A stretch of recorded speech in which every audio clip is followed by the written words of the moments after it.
নমস্কার সবাইকে, সুপ্রভাত। আজকের দিনটি কেমন দেখুন, একদম মেঘলা। আসলে আজকে নয়, অনেক দিন থেকেই আমাদের এখানে খুব বৃষ্টিপাত হচ্ছে, আর সূর্যের আলো তেমন আমরা পাচ্ছি না খুব একটা।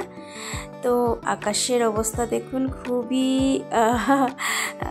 মানে দিনটা খুবই ভালো, একদম কোনো গরম নেই, কিছু নেই, খুবই আরাম। কিন্তু সূর্যের আলোটা পাওয়া যাচ্ছে না।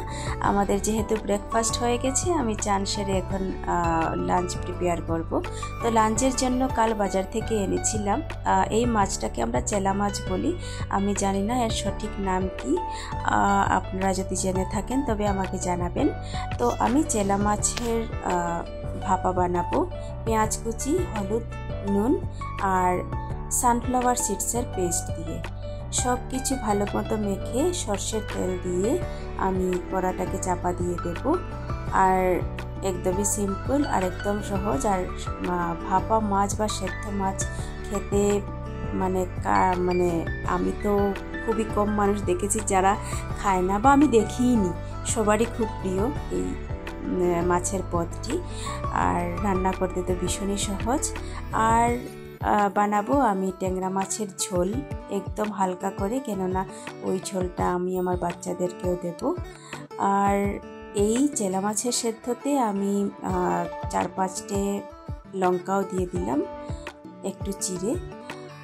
আর ট্যাংরা মাছের ঝোলটাতে আমি একদমই লঙ্কা ব্যবহার করব না, আমি একটু ব্ল্যাক পেপার মানে গোলমরিচের গুঁড়ো একটু দিয়ে দিই, কেননা বাচ্চারা খাবে। যদি ঝালটাল লেগে তাহলে আমার পুরো লাঞ্চের প্রিপারেশনটাই মাটি হয়ে যাবে। তো হয়ে গেছে আমার চেলা মাছের প্রিপারেশনটা। আর লাইট যেহেতু অনেকগুলো জ্বালাতে হয়েছে আজ, সেহেতু দেখুন হলুদ যে দিয়েছি ওইটা বোঝাই যাচ্ছে না, পুরো সাদা দেখা যাচ্ছে। যাই হোক, এখন দেখতে পাবেন।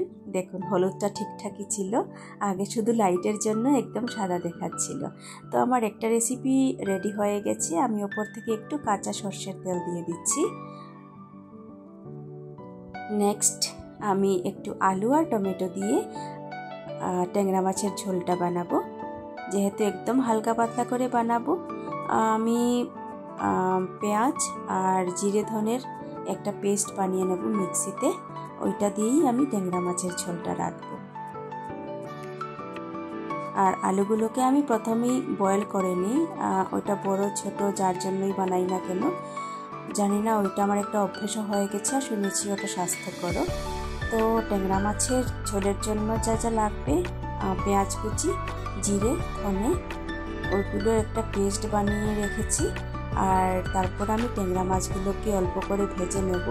একদমই ফ্রেশ ছিল মাছগুলো, কালী বাজার থেকে এনেছি, মনে হয় ভালোই হবে। আর আমরা যার থেকে মাছ আনি খুবই বিশ্বাসযোগ্য, ভালো হলেই তবেই দেয়, আর নইলে সব কাস্টমারকে আমাদেরকেও বলে দেয় যে আজকে নেবেন না, বা ওইটা না নিয়ে ওইটা নেন। তো আমরা অনেক দিন ধরেই ওনার কাছ থেকে মাছ আনছি। তো একদম কম তেলে যেহেতু আমি বানাচ্ছি দেখুন, তাই কড়াইতে একটু লেগেও যায় নিচে। আমি আলুগুলো আগে থেকে ভেজে রাখি, কেননা এক এক করে ভাজতে গেলে কিছুটা তেলও লেগে যায়। আর যেহেতু আলুগুলো বয়েল করা আছে, তাই আমার কোনো চিন্তা নেই। আর আলুগুলো দেওয়ার পর আমি টমেটো কুচি দিয়ে দিয়েছি। তো একসাথে আমি কিছুক্ষণ ভেজে গোলমরিচের গুঁড়া দিয়ে দিলাম। তারপর ভালো মতো কষিয়ে আমি ঝোল দিয়ে দেব। আর তারপর আমরা যেমনই করি, সবার ঘরে ঘরেই হয় এই ঝোলটা, মাছটা ছেড়ে দেব। আর তারপর কিছুটা ধনে পাতা ছড়িয়ে দিয়ে বাস আমার রেডি হয়ে যাবে লাঞ্চ।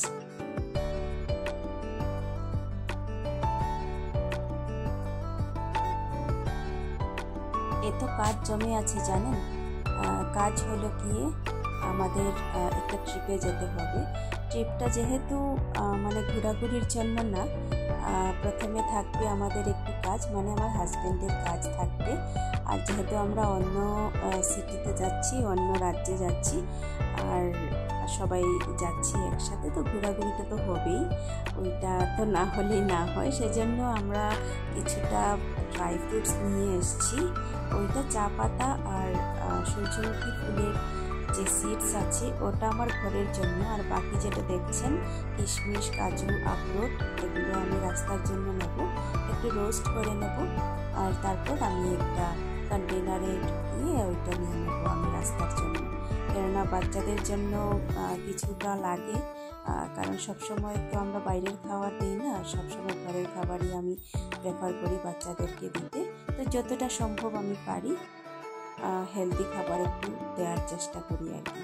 ওই দুটো সরিয়ে রাখলাম আমার ঘরের জন্য, আর টিস্যু রোলটাও আমি রাস্তার জন্য নেব। যাই হোক, আমি আরেকদিন বলবো আপনাদেরকে আমরা কোথায় যাচ্ছি, আজকে না হয় সাসপেন্সে থাক। যাই হোক, একটু বাইরে বেরিয়েছিলাম লাঞ্চ টাঞ্চ হয়ে যাবার পর, বাইরে বেরিয়ে থেকে বৃষ্টি হচ্ছে, তো বাচ্চারা পার্কে যেহেতু খেলতে পারেনি, আমরা এমনিতেই গাড়িতে উঠেছিলাম একটু সামনে থেকে ঘুরে আসব, কিন্তু ওই আমাদের সামনেই দুটো মল আছে, আর আস্তে আস্তে গল্প করতে করতে ওই পথেই আমরা এসে গেছি। আর ভাগ্যিস আমার দেখুন ঘরের কাপড়ই পরা, আর ভাগ্যিস আমি ওই ওপরের জ্যাকেটটা নিয়েছিলাম, তাই জন্য এতটা বোঝা যাচ্ছে না। আর বাচ্চাদেরও ড্রেস মোটামুটি ঠিকঠাক, মানে ওকে ওকে টাইপের ছিল, তো আমাদের চলে গেছে। আমরা এসেছি সিজনস মলে। সিজনস মলে এসে বাচ্চাদের সাথে একটু খেলাধুলা, টয় ট্রেন চড়া, আর ছোটোখাটো কয়েকটা জিনিস আমাদের ট্রাভেলিংয়ের জন্য লাগছিল, ওইগুলো আমরা তুলে নিয়েছি। এই যে গাড়ির কাজ দেখেই বুঝতে পারবেন আজকে একটু বৃষ্টি হচ্ছে, আর বেশ ভালো ওয়েদারটা, এই দেখুন পুরো বোঝা যাচ্ছে ঝিরিঝিরি বৃষ্টি হচ্ছে, আর বাইরে একটু একটু ঠান্ডা ঠান্ডা। তো আস্তে আস্তে আমাদের 9টা বেজে গেছে, একটু আমি সেদ্ধ ভাত বসিয়ে দিয়েছি, আর দুধটাও রয়ে গেছিলো, ওইটাও আমি গরম করে নিচ্ছি। আর এই দেখুন ট্রাভেলিংয়ের জন্য এই যে কন্টেনার কিনেছি, রাস্তায় যখন আমরা খাবো তখন ওগুলো ব্যবহার করব। আর এইটা আমাদের বড় সুটকেস, এখানে আমার বাচ্চাদের কাপড়, আর এইটা কিনেছি আমার ছোটোর জন্য। আর এখানে আমার জন্য দুটো জিনিস, অ্যাঙ্কলেট, অনেক দিন থেকে ভাবছি জানেন অ্যাঙ্কলেট একটা কিনবো, কিন্তু কেনার হয়ে উঠছে না, এই আজকে কিনলাম।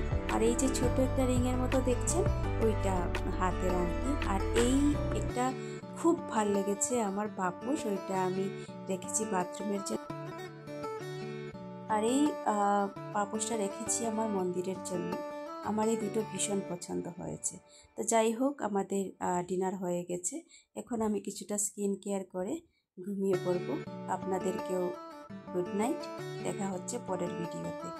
সবাই ভালো থাকবেন, সুস্থ থাকবেন, আর আমার ভিডিওটি ভালো লাগলে একবার প্লিজ লাইক করে দেবেন আর সাবস্ক্রাইব করবেন।